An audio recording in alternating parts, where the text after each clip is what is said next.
సంపూర్ణుడా వాక్యమై ఉన్న యేసు వందనమయ్యా. కృపాశక్తి దయాశక్తి సంపూర్ణుడా వాక్యమై ఉన్న యేసు వందనమయ్యా. ఆరాధన యేసు నీకే,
చేసేదా నీ మార్గములోనే నడిచెదా, నీ సన్నిధిలోనే నిలిచెదా, నిన్ను వెంబడించెదా.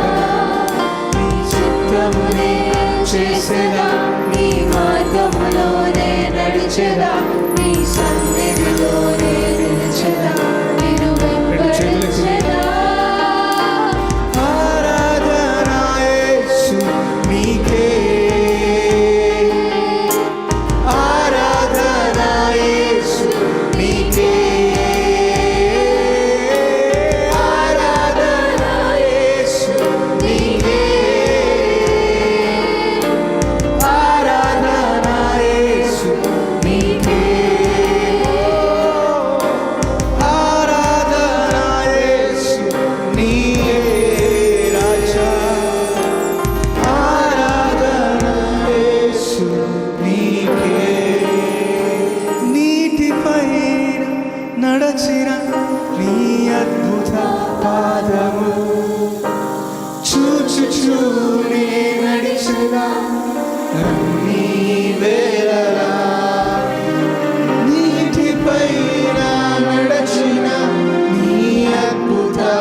దేవుడు కనెక్ట్ అయిదాం.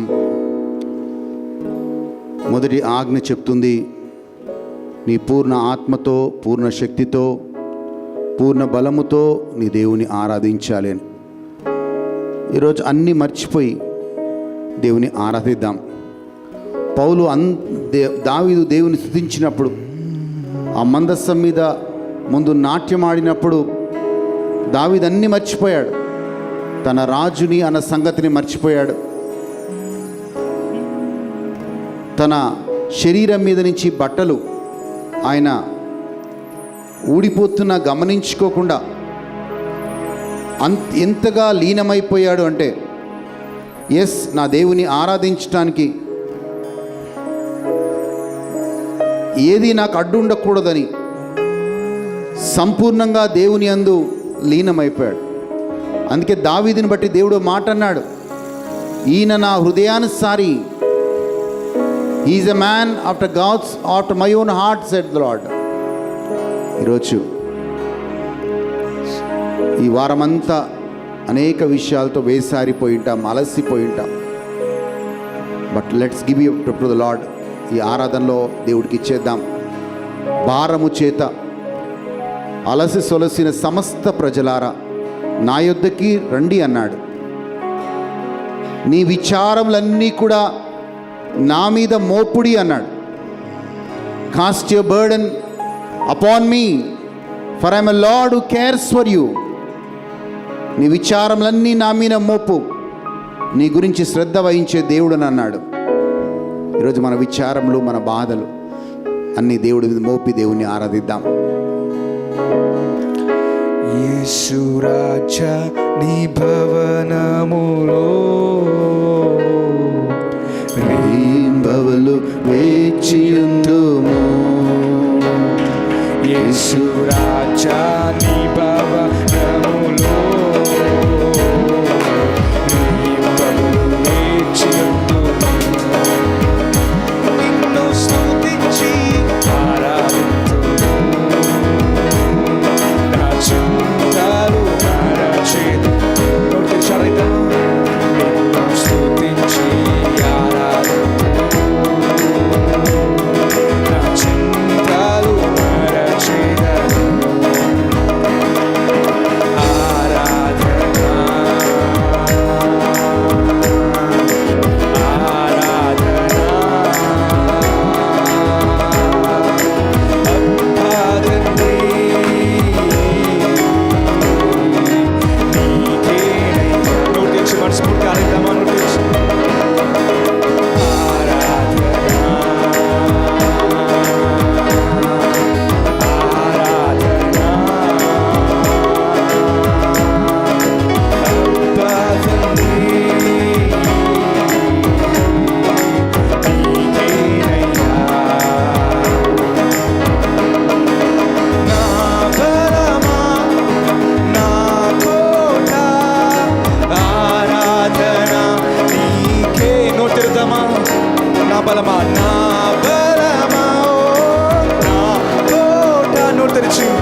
ఆరాధన నీకే, నా దుర్గమా, నా దుర్గమా, ఆశ్రయమా. ఆరాధన నీకే, నా దుర్గమా, ఆశ్రయమా. ఆరాధన నీకే,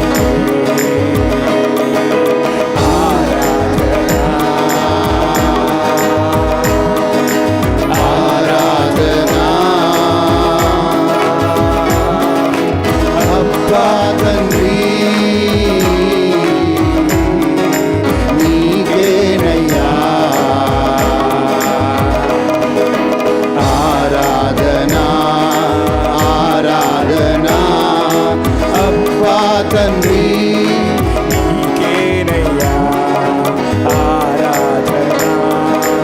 ఆరాధన అబ్బా తండ్రి నీకేనయ్యా. అంతట నివసించు యెహోవా ఎలోహిం. ఆరాధన నీకే. అంతట నివసించు, అంతట నివసించు యెహోవా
స్తుతించి ఆరాధింతును, నా చింతలు మరచెదను.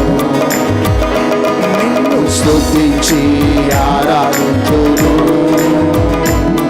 నా చింతలు మరచెదను. శుద్ధపరచు యెహోవా మెకాదెస్, ఆరాధన నీకే. పరిశుద్ధపరచు పరిశుద్ధపరచు యెహోవా మెకాదెస్, ఆరాధన నీకే. రూపించు దైవం, రూపించు దైవం యెహోవా హోసే.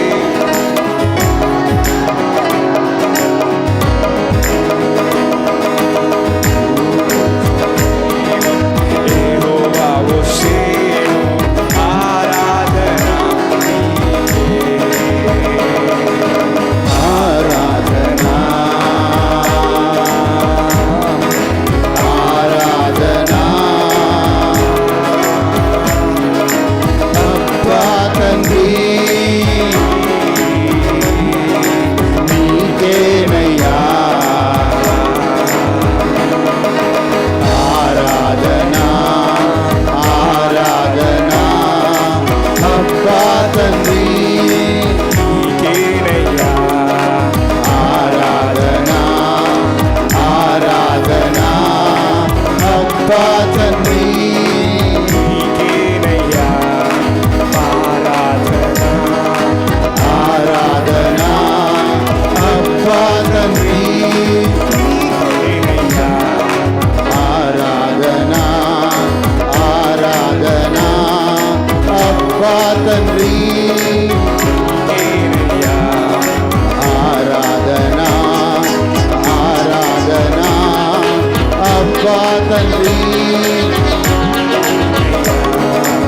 ఆరాధన ఆరాధన అబ్బా తండ్రి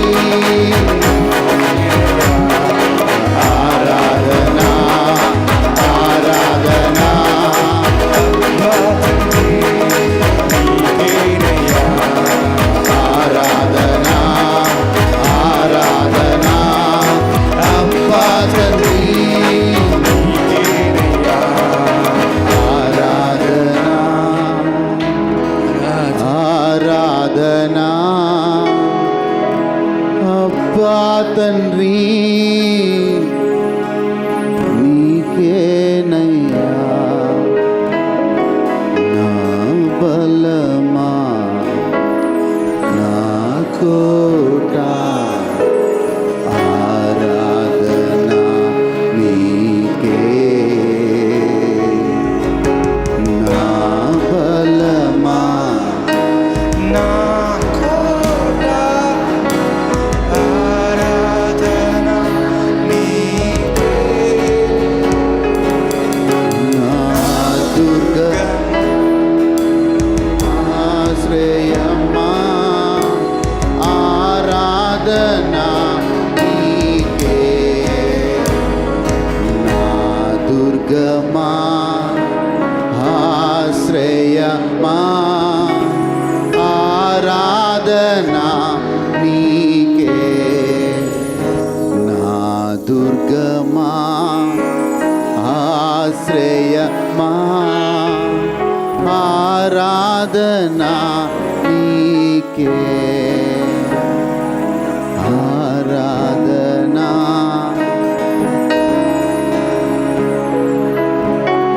అబ్బా తండ్రి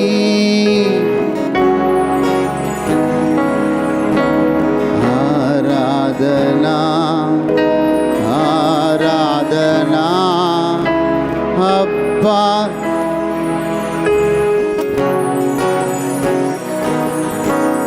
ఆరాధన ఆరాధన అబ్బా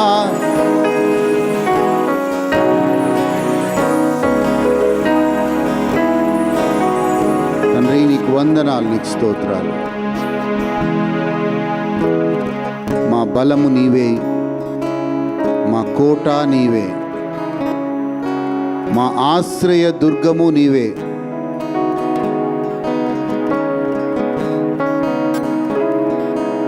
ఏ స్థితికైనా ఏ పరిస్థితికైనా మేము భయపడము ప్రభువా.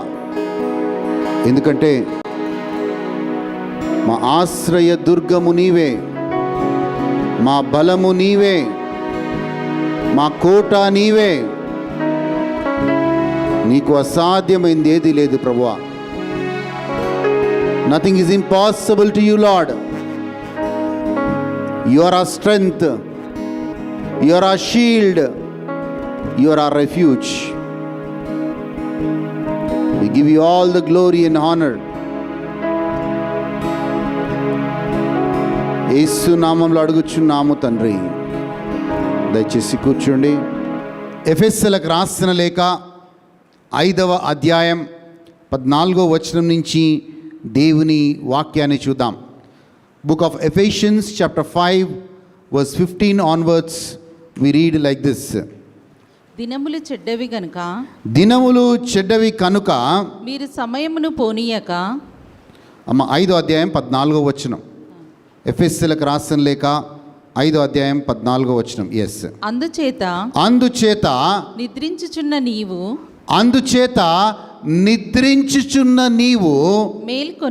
మేలుకొని మృతులలో నుండి లెమ్ము.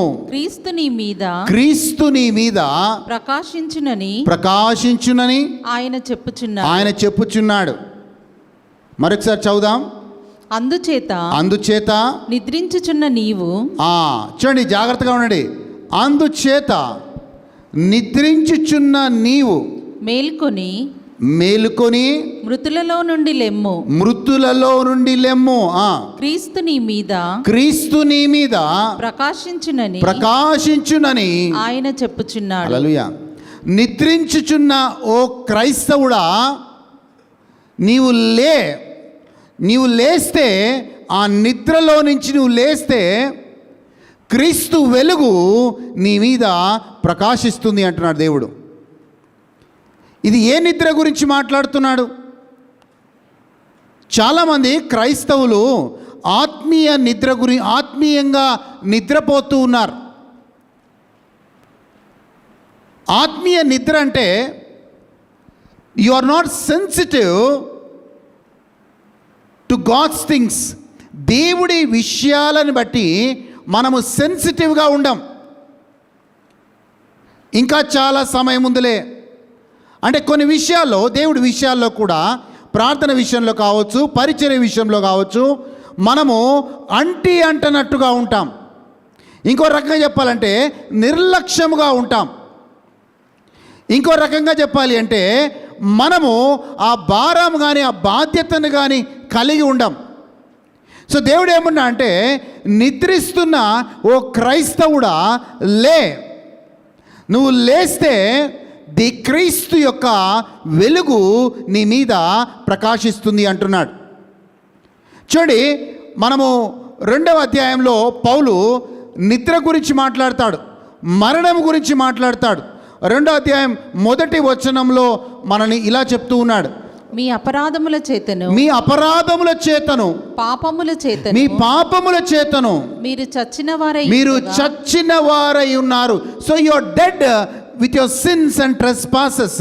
అంటే ఒక వ్యక్తి ఎందుకు నిద్రపోతాడు అంటే ఆయన తన పాపముల వలను అపరాధముల వలను ఆయన మృతుడై ఉంటాడు. అంటే ఇది ఆత్మీయ మరణం గురించి అక్కడ పౌలు మాట్లాడుతున్నాడు. అదే పౌలు 2వ అధ్యాయంలో, అయ్యా నీ స్థితిని మర్చిపోకు. నీ స్థితి ఏంటంటే నీవు దేవుడి కుడిపాశాన ఆయన ఉన్నత స్థలములలో దేవుడు నిన్ను కూర్చోబెట్టుకున్నాడు. నీవేమో ఇక్కడ నిద్రపోతున్నావు, కానీ దేవుడిని ఇలా చూస్తున్నాడు అంటే ఉన్నత స్థలములలో ఆయన కుడిపాశమున నిన్ను కూర్చోబెట్టుకున్నాడు. So God made you seated in the heavenly places along with him. 2వ అధ్యాయం 10-11 వచనాల్లో ఆ మాటని మనం చదువుకోవచ్చండి. 2వ అధ్యాయం అదే ఎఫెసీయులకు రాసిన లేఖ 2వ అధ్యాయం చూద్దాం.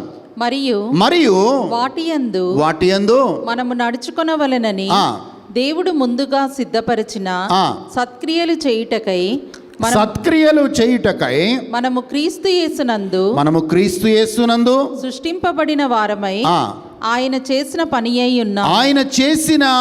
పని అయి ఉన్నాము. సో మనము మన స్థితి, మన స్థాయి ఏంటి అంటే ఉన్నత స్థలములలో దేవుడు తన కుడిపాశాన కూర్చోబెట్టుకున్నాడు అనే మాటని మనం చూస్తూ ఉన్నాం బైబిల్లో. హల్లెలూయా. సో మూడవదిగా ఇదే పౌలు ఎఫెసీలకు రాసిన లేఖలో ఇంకో మాట రాస్తాడు. ఆ మాట ఏంటంటే, ఓ సంగమా, ఒకవేళ నువ్వు మేలుకొని లేకపోతే,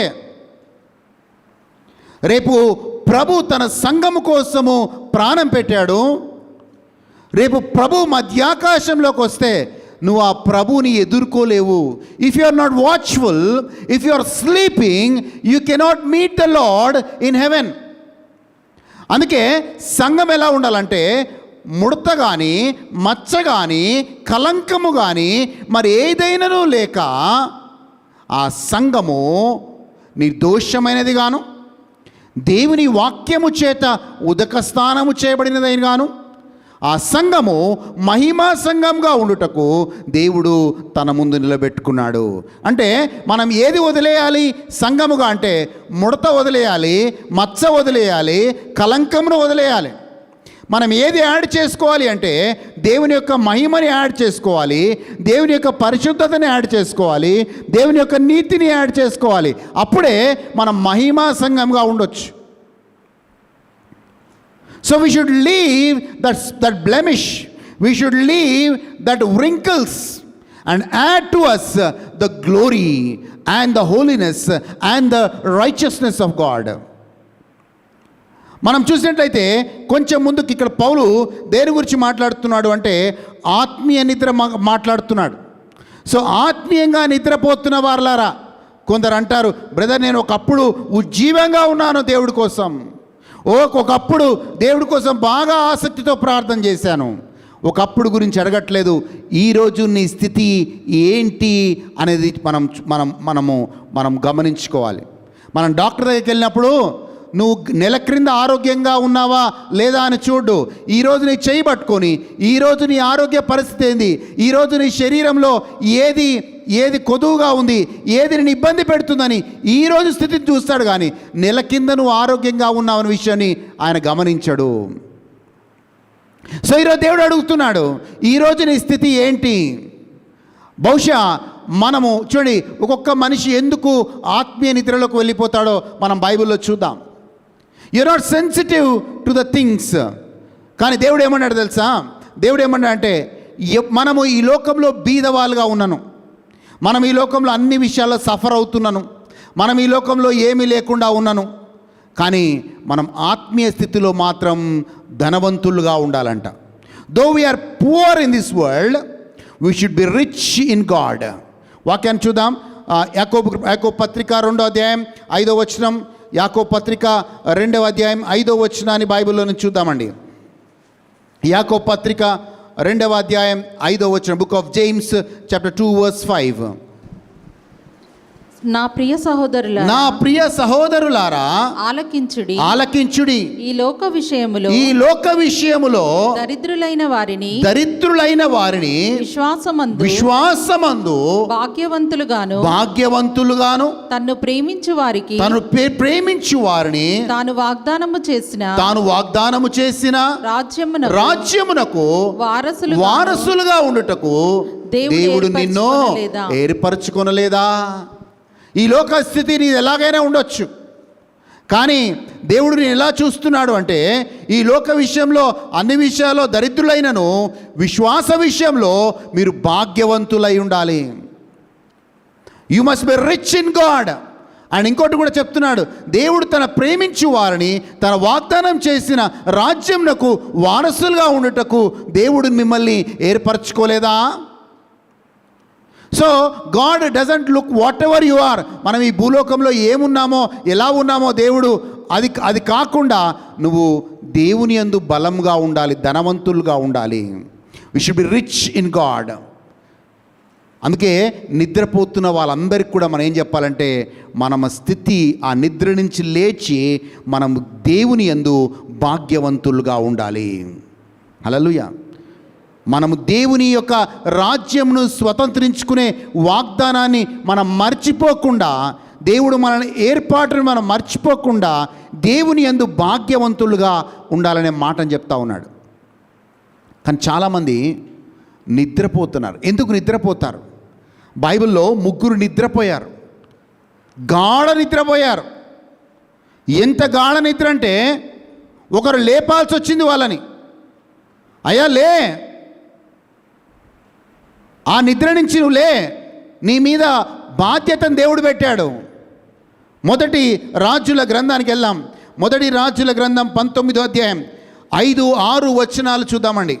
మొదటి రాజుల గ్రంథం 19వ అధ్యాయం 5-6 వచనాలు చూద్దాం బైబిల్లో నుంచి ప్లీజ్.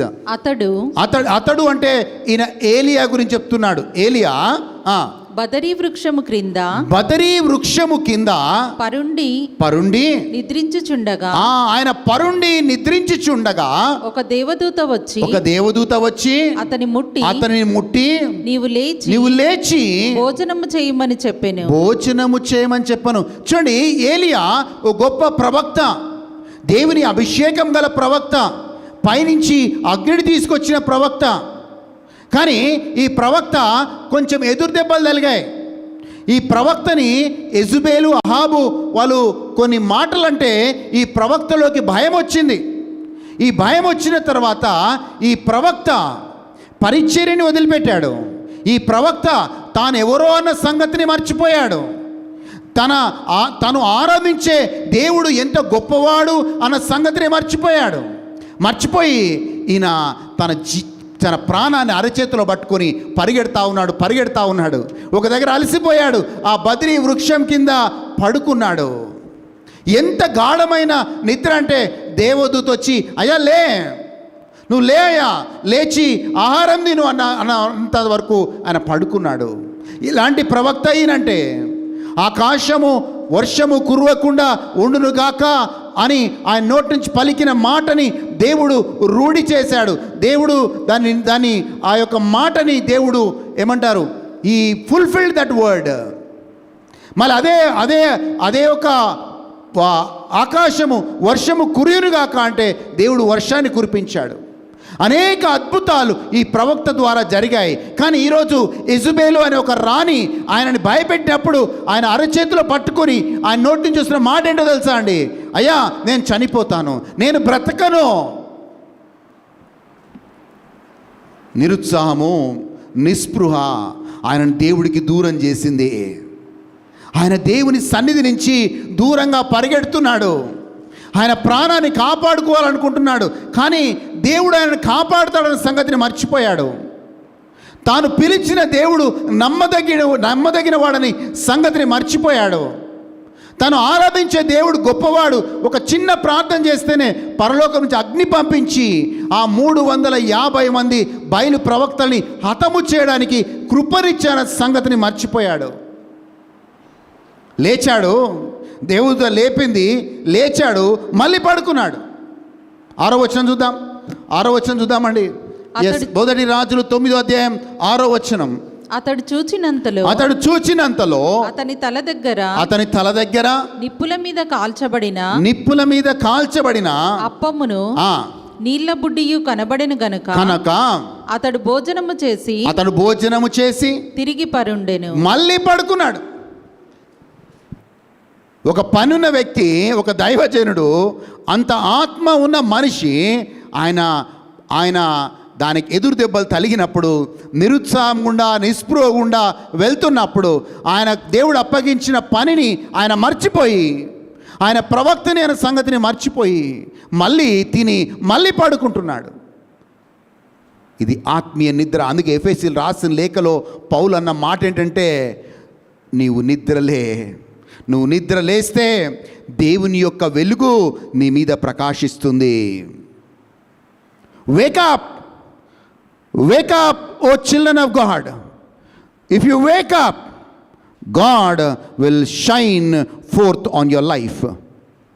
నువ్వు అది నిద్ర నుంచి లేస్తే, ఏలియాకు కూడా అదే చెప్తున్నాడు దేవత, లేయా నువ్వు పడుకోను, లే. తిన్నాడు, మళ్ళీ పడుకున్నాడు. చాలామంది నిద్ర అంటే ఇర్రెస్పాన్సిబుల్గా, నాకే బాధ్యత లేదు. బహుశా నీకు ఏలియాలాగా భయము నీలోకి వచ్చి ఉండొచ్చు. ఏలియాలాగా కొన్ని పరిస్థితులు అనుకూలంగా నీకు లేకపోవచ్చు. ఏలియాలాగా నిరుత్సాహంలో నిస్పృహలో ఉండొచ్చు. ఆ నిస్పృహలో ఏమంటే ఆత్మీయంగా నిద్రపోతున్నావు. అంటే ప్రార్థన చేయడం మానేసావు, దేవుడి సన్నిధిలోకి రావడం మానేసావు, బైబిల్ చదవడం మానేసావు, ఇక నిద్రనే పోతున్నావు. పర్వాలేదు అమ్మా, నువ్వు ప్రార్థన చేసే సమయం, నో ప్రాబ్లం, పడుకుందాం కొద్దిసేపు. అమ్మా ఈరోజు ప్రార్థనకి వెళ్ళాల్సిన సమయం, నో ప్రాబ్లం, ఈరోజు రెస్ట్ తీసుకుందాం. ఆత్మీయంగా నువ్వు చల్లారబడిపోయినావు. ఏలియాలో ఉన్న అగ్ని చల్లారబడిపోయింది. ఆయనలో ఉన్న ప్యాషన్, ఆయనలో ఉన్న దేవుడికి ఆయన దేవుడి దగ్గర ఆయనకున్న మంట చల్లారిపోయింది. అందుకే ఆ విశ్వాసం ఆయన కోల్పోయి అంటున్నాడు, ఏలియా ఏం కావాలి నీకు? నాకేమొద్దు, నేను చనిపోతా. హల్లెలూయా, హల్లెలూయా, హల్లెలూయా. వాక్యాన్ని చూద్దాం. లూకాసు సువార్త 26 అధ్యాయం, మత్తయి సువార్త 26 అధ్యాయానికి వెళ్దాం. మత్తయి సువార్త 26 అధ్యాయం 40వ వచనం నుంచి చూద్దామండి ప్లీజ్. మత్తయి సువార్త 26 అధ్యాయం 40వ వచనం చూద్దాం. ఆయన మరలా శిష్యుల యొద్దకు వచ్చి వారు నిద్రించుట చూచి ఒక గడి అయినను నాతో కూడా మేల్కొని ఉండలేరా అని యేసు ప్రభు అన్నాడు. చూడండి, అది క్రిటికల్ టైం. ఎంత ప్రాముఖ్యమైన సమయం అంటే, యేసు ప్రభు గెత్సెమనీ తోటలో చెమట రక్తముగా మారేంతగా యేసు ప్రభు ప్రార్థిస్తున్నాడు. ఇంకా కొన్ని గడియలలో యేసు ప్రభు రోమా సైనికుల చేత అరెస్ట్ చేయబడబోతున్నాడు. ఇంకా కొన్ని గంటలలో యేసు ప్రభు సిలువ వేయబడబోతున్నాడు. అలాంటి ప్రాముఖ్యమైన సమయంలో, అలాంటి ఇంపార్టెంట్ సమయంలో ఒక పక్క యేసు ప్రభు ప్రార్థన చేస్తూ ఉంటే శిష్యులు హ్యాపీగా నిద్రపోతున్నారు, మాకేం పట్టనట్టు. యేసు ప్రభు చాలా లేపుతున్నాడు, అయ్యా లేండి, ఒక గంటైనా మేలుకొని ప్రార్థన చేయలేరా? At least 1 hour can't you pray అని అడుగుతున్నాడు. శిష్యులు లేస్తున్నారు, యేసు ప్రభు లేపుతున్నాడు, శిష్యులు లేస్తున్నారు. మళ్ళీ యేసయ్య వెళ్ళి గెత్సెమనీ తోటలో మళ్ళీ వెళ్ళి ప్రార్థన కూర్చున్నాడు. మళ్ళీ కొద్దిసేపు అయిన తర్వాత యేసు ప్రభులో తీవ్రమైన ఆవేదన. ఒకవైపు ఆ శిలువ శ్రమలు కనబడతా ఉన్నాయి, ఒకవైపు కొరడా దెబ్బలు కనబడతా ఉన్నాయి, ఒకవైపు ఆయన ప్రాణత్యాగం కనబడతా ఉంది, ఒకవైపు ఆయనలో భయం వస్తుంది. కానీ ఇంకోవైపు ప్రార్థన చేస్తూ ఉన్నాడు, అయ్యా నా చిత్తము కాదు నాయనా, నీ చిత్తమే జరగాలి, నీ చిత్తానికి లోబడాలి ప్రభువా. యేసు ప్రభు ఎంత బలహీనంగా అయిపోయాడంటే బైబిల్ చెప్తుంది, ఆ ప్రార్థన చేసినప్పుడు తండ్రి దేవుడు దేవదూతను పంపించి యేసయ్యని బలపరిచాడు అంట. సో వీళ్ళు ఆ టైంలో శిష్యులుగా ఉన్న వీళ్ళు 11 మంది ఎవరైతే ఉన్నారో వీళ్ళు వాళ్ళ ప్రార్థన ద్వారా యేసయ్యని బలపరచాల్సింది పోయి హ్యాపీగా నిద్రపోతున్నారు. మనం కూడా కొద్దిసార్లు రెస్ట్ తీసుకుంటాం, కానీ ఇంపార్టెంట్ గడియల్లో పని చేయాల్సిన సమయంలో పని చేస్తాం. శిష్యులకి తెలుసు, మనిషి కుమారుడు 3వ రోజు సిలువలో కొట్టబడి 3వ రోజు లేవనెత్తబడతాడని అనేక మార్లు వీళ్ళు విన్నారు. యేసయ్య లేపాడు, మళ్ళీ పడుకున్నారు. వాక్యాన్ని చూద్దాం. 45వ వచనం, మత్తయి సువార్త 26వ అధ్యాయం 45వ వచనం చూద్దాం. అప్పుడు ఆయన తన శిష్యుల యొద్దకు వచ్చి ఇక నిద్రపోయి అలసట తీర్చుకొనుడి. ఇదిగో ఆ గడియ వచ్చి ఉన్నది. మనుష్య కుమారుడు, అమ్మా ఆ ఇంగ్లీష్లో ఏమనుందంటే, he came to his disciples and said to them, are you still sleeping and resting? అదో ప్రశ్న. ఏమన్నాడు శిష్యుల దగ్గరకు వచ్చి, are you still sleeping and resting? మీరు ఇంకా నిద్రపోయి అలసట తీర్చుకుంటున్నారా? అంతే ఉందా తెలుగులో? హల్లెలూయా. 43వ వచనం చదవమ్మా. తిరిగి వచ్చి వారు మరలా నిద్రించుట చూచి ఏలయనగా వారి కన్నులు భారముగా ఉండెను.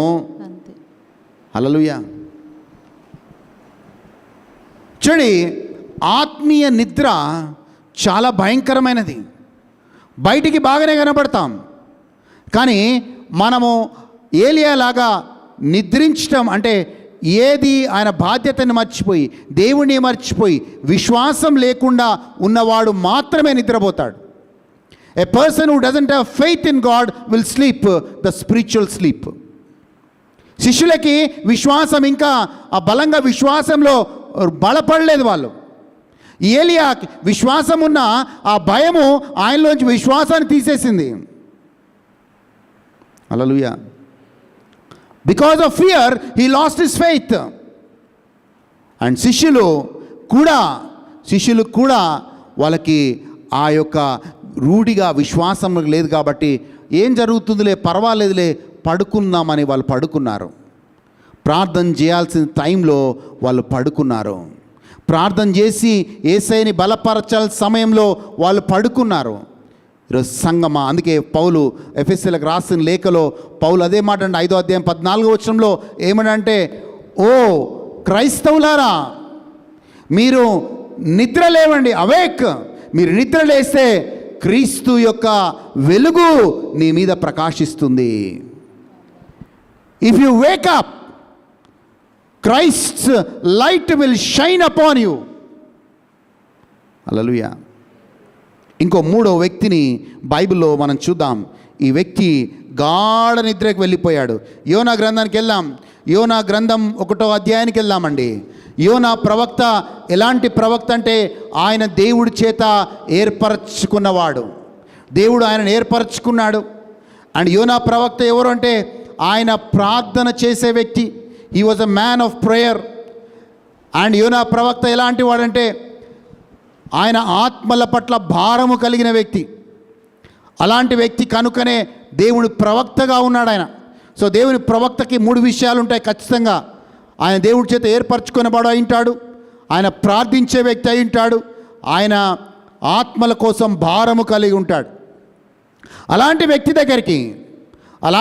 దగ్గరికి దేవుని సందేశం ఒకటి వస్తుంది. ఆ సందేశం ఏంటంటే యోనా గ్రంథం 1వ అధ్యాయం 2వ వచనం చూద్దామండి ప్లీజ్. యోనా గ్రంథం 1వ అధ్యాయం 2వ వచనం. నినివే పట్టణస్థుల దోషము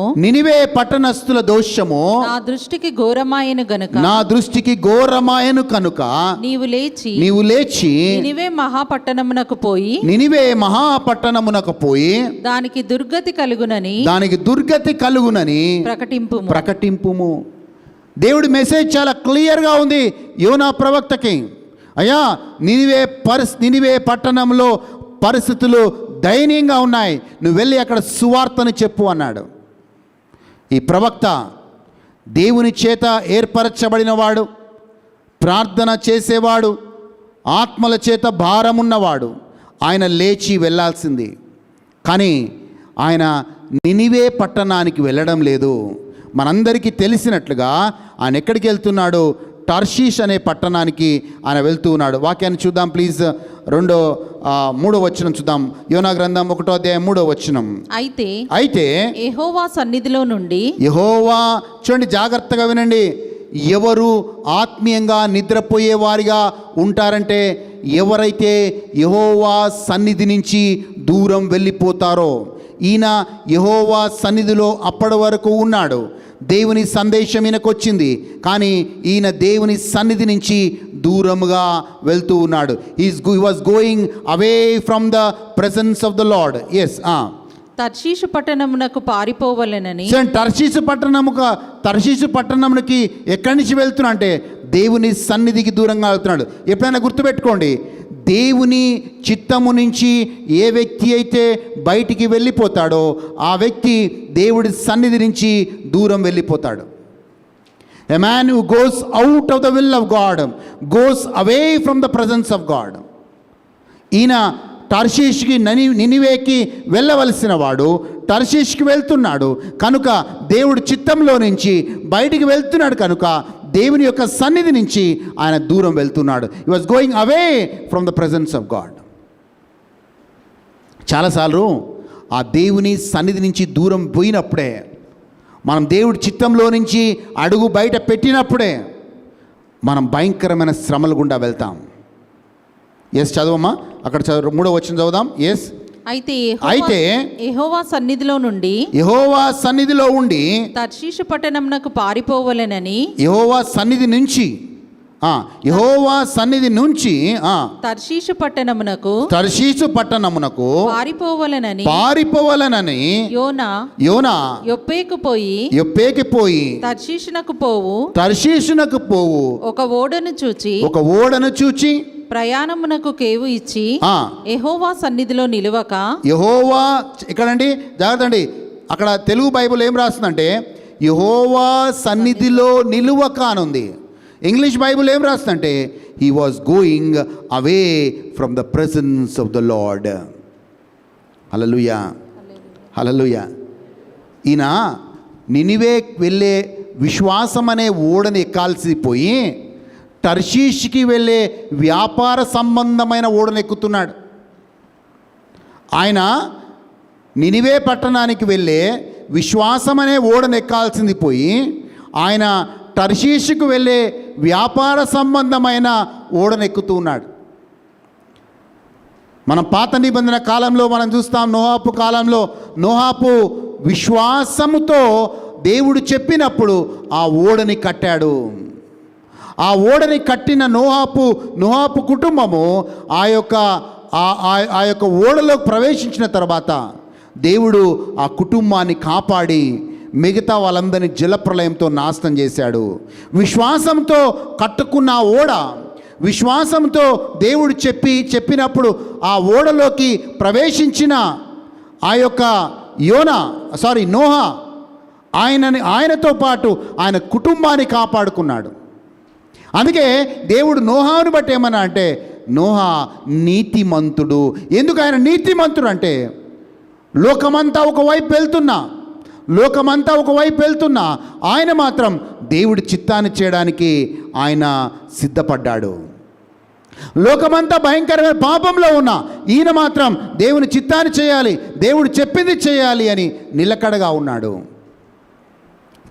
ఇక్కడ యోనా ప్రవక్త ఎందుకు ఆ తర్షీషు పోయే ఓడను ఎక్కాడు అంటే సింపుల్గా చెప్పాలి అంటే ఆయన he was not willing to be humiliated for the sake of truth.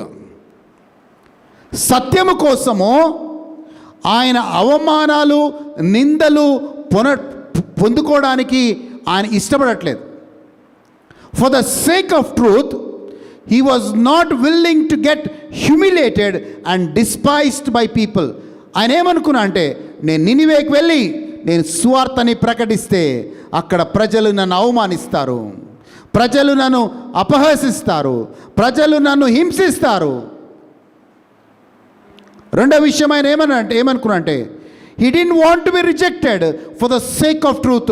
Yes, ఆయన వెళ్ళిన వెంటనే నినివే ప్రజలకు ఆయన ఏమనుకుంటే నేను వెళ్ళి నినివే ప్రజలకు సువార్త అని చెప్తే వాళ్ళు ఖచ్చితంగా నన్ను నిరాకరిస్తారు, వాళ్ళు ఖచ్చితంగా నన్ను హేళన చేస్తారు, ఖచ్చితంగా నన్ను అపహసిస్తారు, ఖచ్చితంగా నాకున్న పేరు అది మంచి పేరు పోతుంది. సో దేవుడి కోసం శ్రమ పడటానికి సిద్ధంగా లేడు. సత్యాన్ని ధైర్యంగా ప్రకటించటానికి ఆయన సిద్ధంగా లేడు. సత్యం ప్రకటించినప్పుడు ఆయన అవమానాలు పొందడానికి సిద్ధంగా లేడు. సత్యమును ప్రకటించినప్పుడు ఆయనకి వీచే ఎదురుగాలిని తట్టుకోవడానికి ఆయన సిద్ధంగా లేడు. So he was not willing. ఆయన వెళ్ళి సువార్త చెప్పాలి, కానీ ఎస్ అక్కడికి వెళ్తే అవమానాలు, అక్కడికి వెళ్తే నిందలు, అక్కడికి వెళ్తే ప్రజలను తునీకరిస్తారు. ఈరోజు చాలామంది సత్యము తెలుసు, దేవుని వాక్యము తెలుసు, కానీ సత్యంలో ఎందుకు స్థిరపడరంటే సమాజానికి భయపడతారు. యోనా ప్రవక్త నినివే ప్రజలకు భయపడ్డాడు. యోనా ప్రవక్త అప్పుడున్న సమాజానికి భయపడ్డాడు. చాలామంది ఎందుకు చేయరంటే అబ్బో మనం లోకం ఏమంటుందో, కొంతమంది ఇంకొక అడుగు ముందుకేసి బహిర్గతంగా ఎక్కడైతే క్రైస్తవులము అని ధైర్యంగా చెప్పుకోవడానికి కూడా సిగ్గుపడతారు. ఏమనుకుంటారో ప్రజలు. హల్లెలూయా. కానీ దేవుడు మాట అంటాడు, నీవు తండ్రి ముందు యేసుప్రభు అంటాడు, దేవుడు దేవుడి ముందు నువ్వు దేవుడిని సిగ్గుపరిస్తే దేవుడు పరలోకంలో నీ పట్ల సిగ్గుపడతాడు అనే మాట ఉంది. If you are ashamed of God or if you are ashamed to confess that Jesus is the Lord, then Father will be ashamed of you in heaven. యోనా ప్రవక్త ఆయన 3వ వచనం చూద్దాం. యోనా గ్రంథం 1వ అధ్యాయం 3వ వచనం చూద్దామండి ప్లీజ్. 3వ వచనం 4వ వచనం చూద్దాం. 4వ వచనం. ఎప్పుడైతే జాగ్రత్తగా వినండి, ఎప్పుడైతే దేవునికి విరుద్ధంగా వెళ్తామో, దేవుని సన్నిధి దూరంగా వెళ్తామో అప్పుడే గాలి వీస్తుంది నీకు వ్యతిరేకముగా. ఇప్పుడు ఈయన దేవుడి చిత్తానికి దూరంగా వెళ్ళాడు, దేవుడి సన్నిధి దూరంగా వెళ్ళాడు, ఈయనకి వ్యతిరేకంగా గాలి వీస్తూ ఉంది. 4వ వచనం చదువుదాం ప్లీజ్.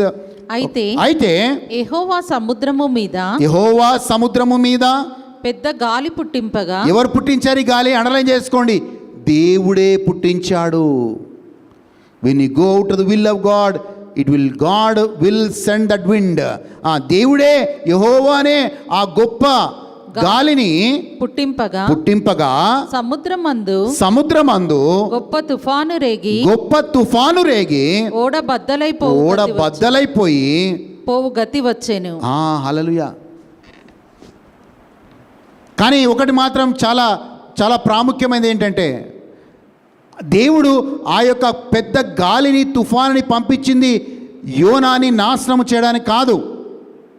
యోనా ఆ అవిధేయత నుంచి విధేయతలో రావడానికే దేవుడు ఆ గాలిని పంపించాడు, దేవుడు ఆ తుఫాన్ని పంపించాడు.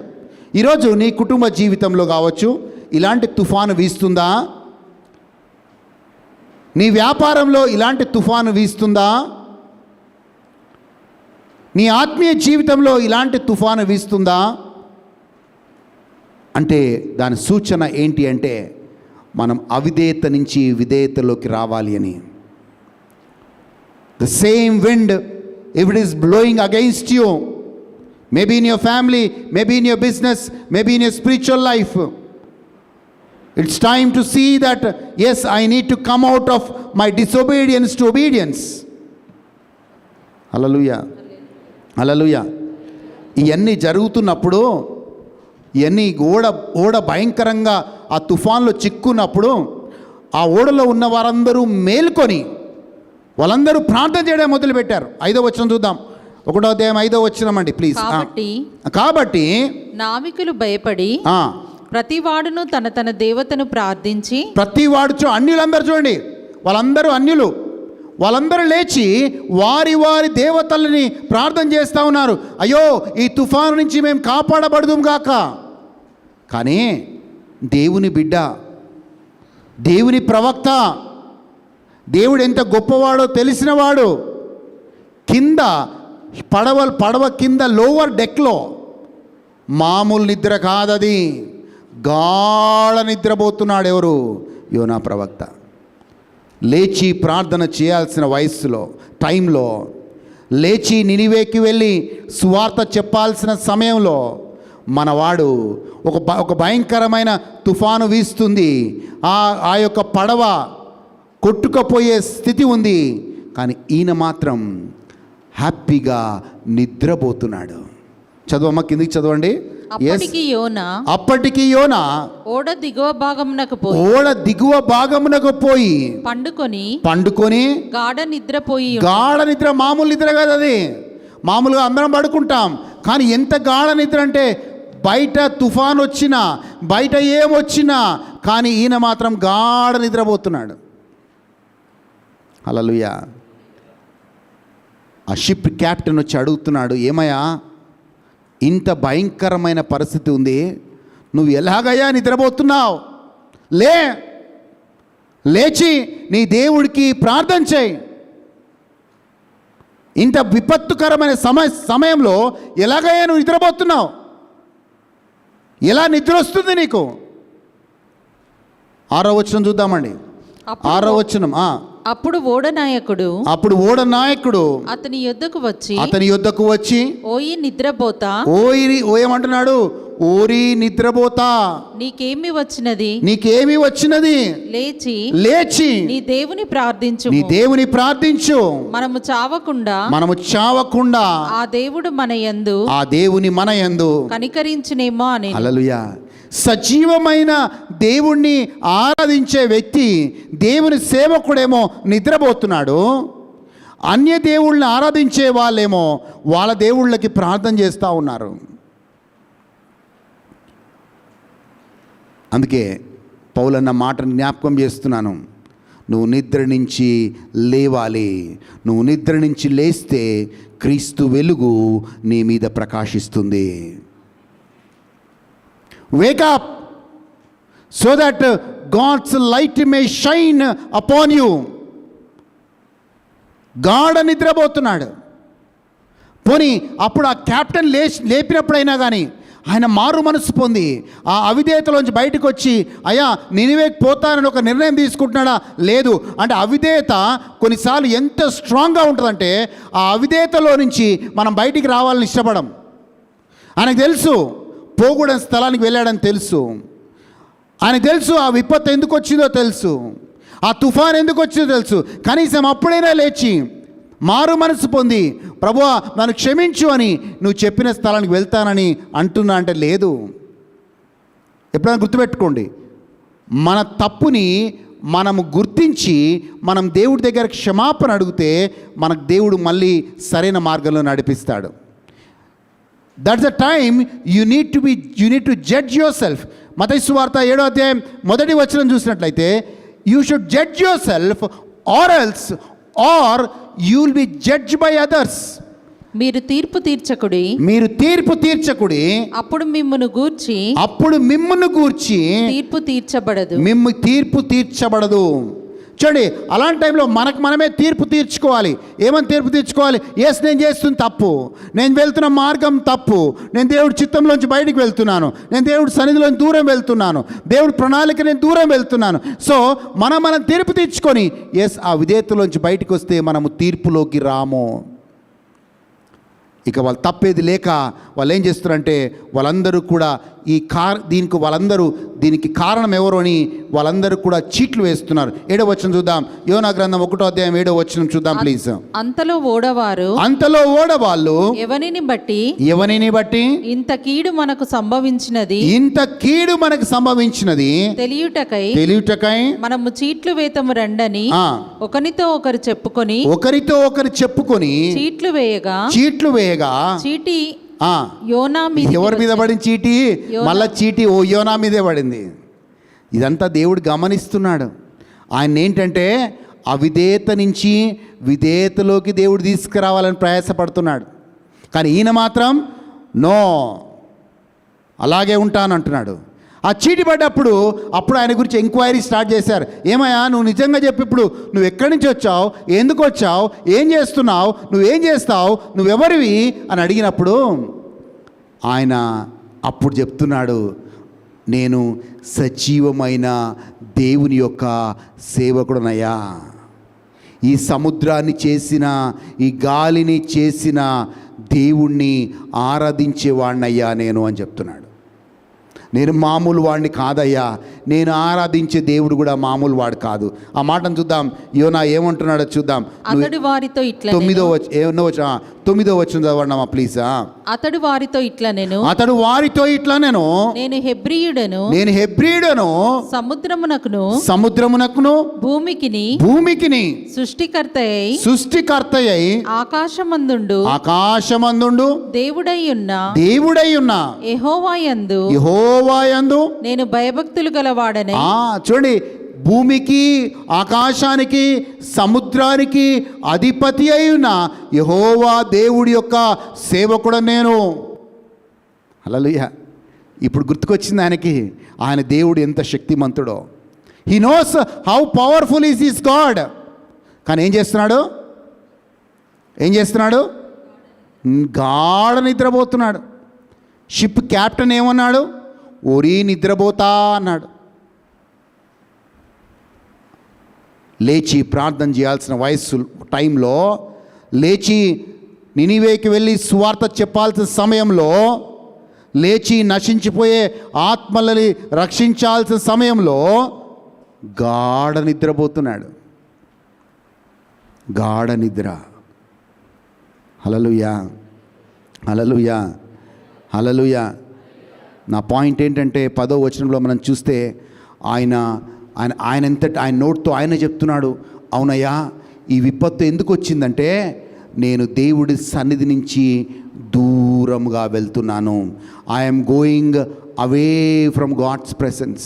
ఎస్, 10వ వచనం చదువుదాం ప్లీజ్. 10వ వచనం. తాను యెహోవా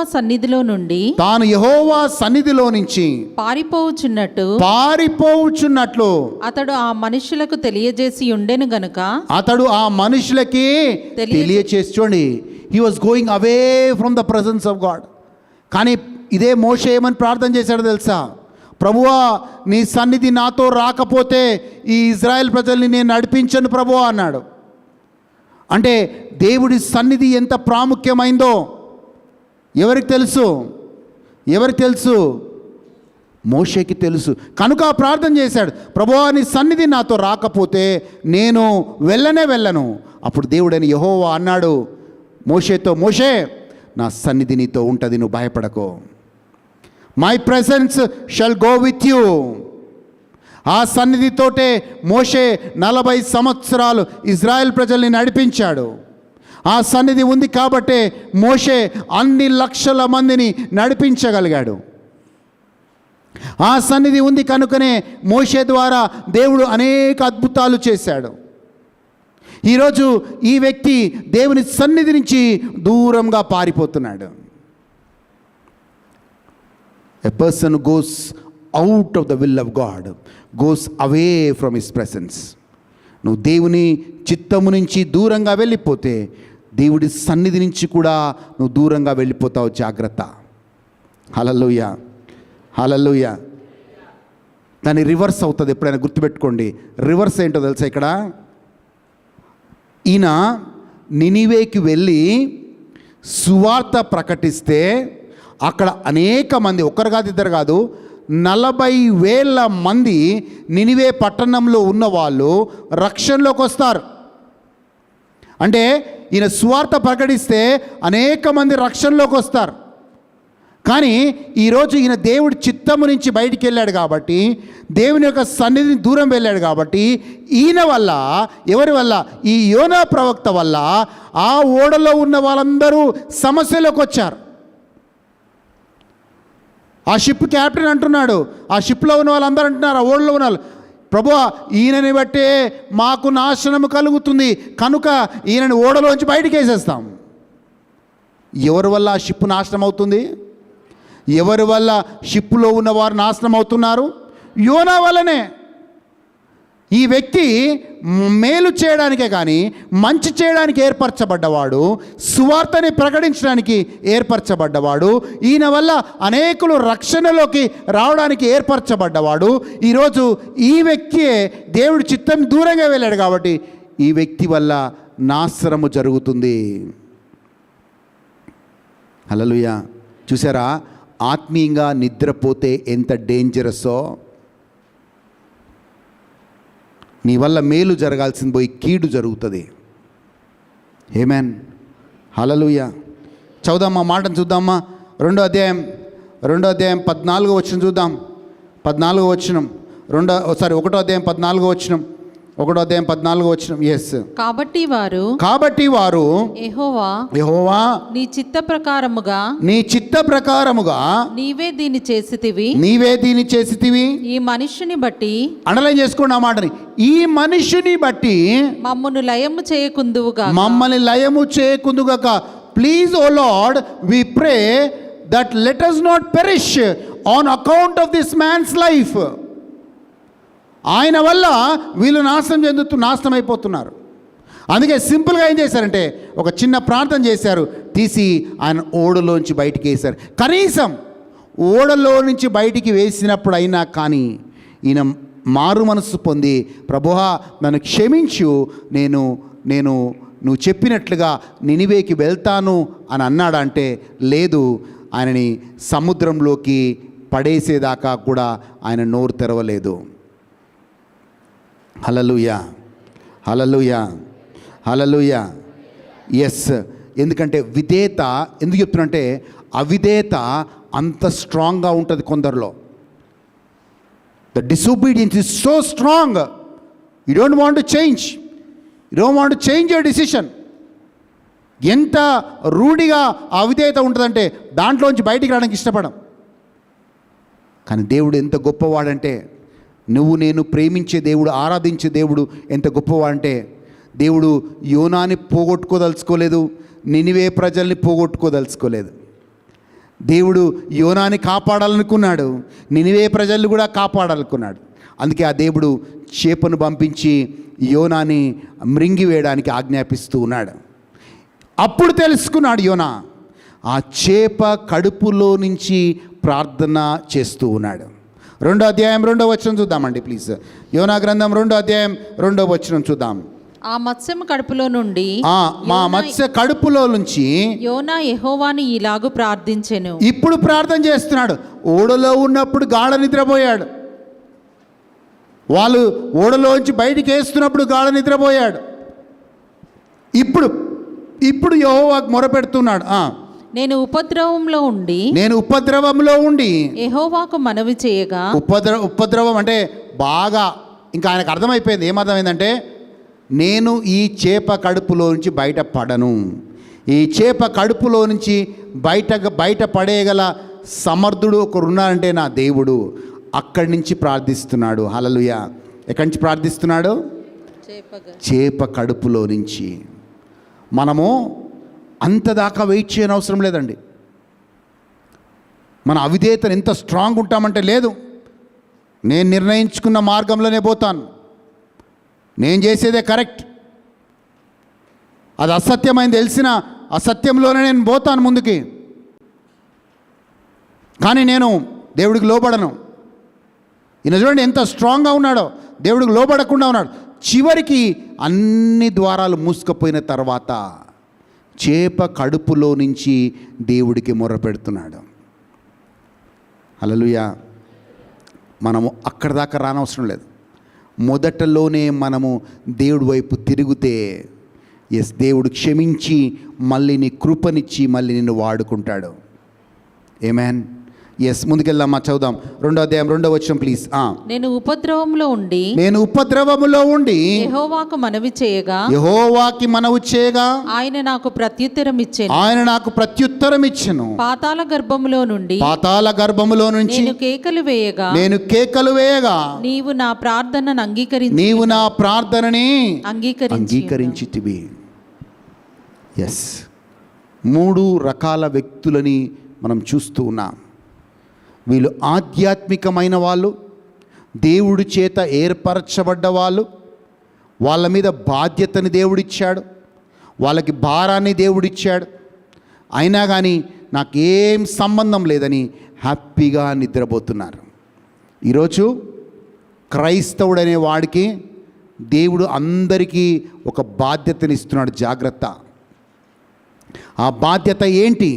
you should be sensitive to God's voice. You should be sensitive to your towards a spiritual life. మీ శరీరంలో చిన్న అనారోగ్యం వస్తేనే డాక్టర్ దగ్గరికి పరిగెడతాం మనం. అబ్బో ఏమైంది, ఇక్కడ చిన్న గడ్డ అయింది, అది ఏం గడ్డనో, ఇది క్యాన్సర్ గడ్డనో, ఇంకే గడ్డనో మనం ఎమ్మటే పోయి డాక్టర్ చూపించుకుందాం. అంటే ఎంత సెన్సిటివ్ ఉంటామంటే, ఎంత జాగ్రత్తగా ఉంటామంటే, వెంటనే వెళ్ళి ఎన్ని డబ్బులైనా పర్వాలేదు, స్కాన్లకు ఎన్ని పైసలైనా పర్వాలేదు, అది చూపించుకోవాలి. అప్పుడు డాక్టర్ చెప్తాడు అన్నీ చూసి, ఆయనకు తెలుసు చూసినప్పుడే ఏం ఉండదని, కానీ మనం డబ్బులు ఖర్చు పెట్టి చాలా అన్నీ చేపిస్తారు. హల్లెలూయా. ఆ డబ్బులన్నీ పోగొట్టుకున్నాక అప్పుడు హ్యాపీగా ఉంది. హల్లెలూయా. కానీ అదే సెన్సిటివిటీ నీ ఆత్మీయ విషయంలో కూడా ఉండాలి అని చెప్తున్నాను. అదే సెన్సిటివిటీ. ఈ శరీరం ఒకరోజు మట్టిలో కలిసిపోతుంది, గుర్తుపెట్టుకోండి.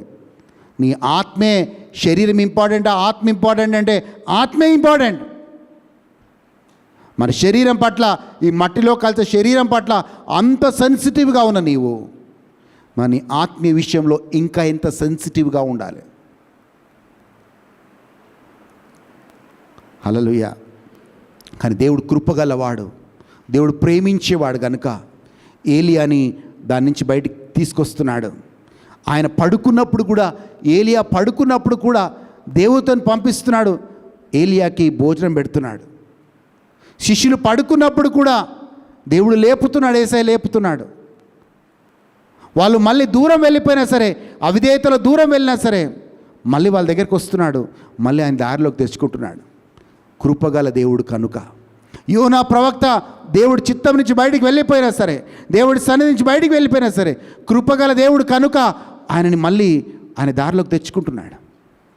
ఈరోజు బహుశా మనము కూడా అవిధేయత వల్ల, మన పాపముల వల్ల, మన అపరాధముల వల్ల మనము కూడా దేవుడికి దూరం అయిపోయి అవిధేయతలో నడుస్తూ దేవుడి సన్నిధికి దూరమై ఈ అనేకమైన ఎదురుగాలులు మీకు వీస్తున్నాయేమో.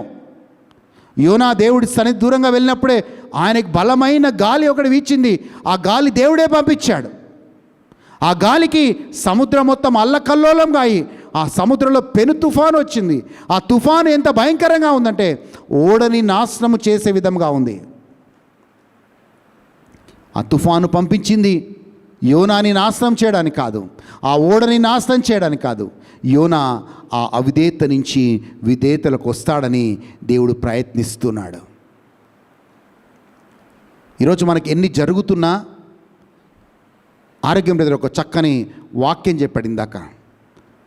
దేవుడు ద్వారాలు తెరుస్తాడంట. ఒకసారి ద్వారము తెరిచిన తర్వాత దేవుడు ద్వారాన్ని మూసేవాడిగా ఉండడు. దేవుడు కొండలాగా ఉన్న ప్రాంతాన్ని నునుపులాగా చేస్తాడంట. అలాంటి మంచి దేవుడు, అలాంటి మంచి ఆలోచన నీకోసం ఆలోచన చేసే దేవుడు పట్ల నువ్వు నిర్లక్ష్యంగా ఉన్నావేమో, నీ ఆత్మీయ విషయంలో నిర్లక్ష్యంగా ఉన్నావేమో, నీ ప్రార్థన విషయంలో నిర్లక్ష్యంగా ఉన్నావేమో, బహుశా ఆత్మీయంగా నిద్రపోతున్నావేమో. దేవుడు అన్నాడు, లేపుతున్నాడు ఈరోజు నిన్ను నన్ను. అమ్మాలే, సార్ లేండి, క్రీస్తు వెలుగు నీ మీద ప్రకాశిస్తుంది. నువ్వు లేస్తే, నువ్వు నిద్ర లేస్తే క్రీస్తు వెలుగు నీ మీద ప్రకాశిస్తుంది. 5వ అధ్యాయం ఎఫెసీయులకు రాసిన లేఖ 5వ అధ్యాయం 14వ వచనం చూద్దాం చివరిగా. అందుచేత నిద్రించుచున్న నీవు మేలుకొని మృతులలో నుండి లెమ్ము. క్రీస్తు వెలుగు నీ మీద ప్రకాశించునని ఆయన చెప్తున్నాడు. యెషయా గ్రంథం 60వ అధ్యాయం 1వ వచనం, rise and shine for the light of God will fall upon you.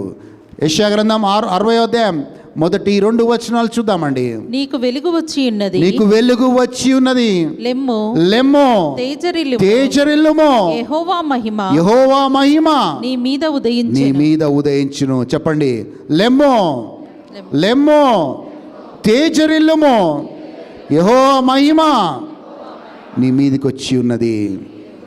ఆమేన్, ఆమేన్. Arise and shine, God's glory has come upon you.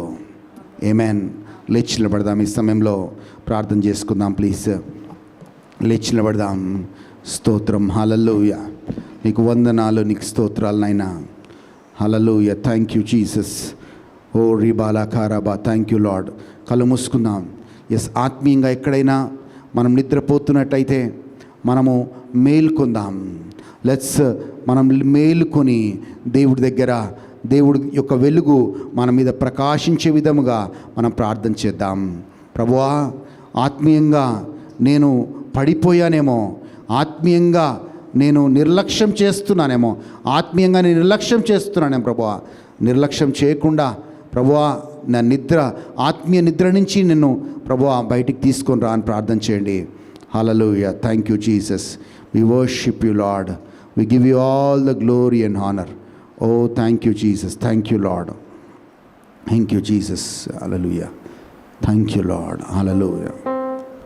Thank you, Lord. Thank you, Jesus. Worship you. కళ్ళు మూసుకుందాం. ఒకసారి ఏలియాలాగా నిద్రపోకూడదు నువ్వు. శిష్యులలాగా నిద్రపోకూడదు, నువ్వు యోనా ప్రవక్తలాగా నిద్రపోకూడదు. ఆత్మీయంగా ఎప్పుడూ బలంగా ఉండాలని ప్రార్థన చేద్దాం. Thank you Jesus.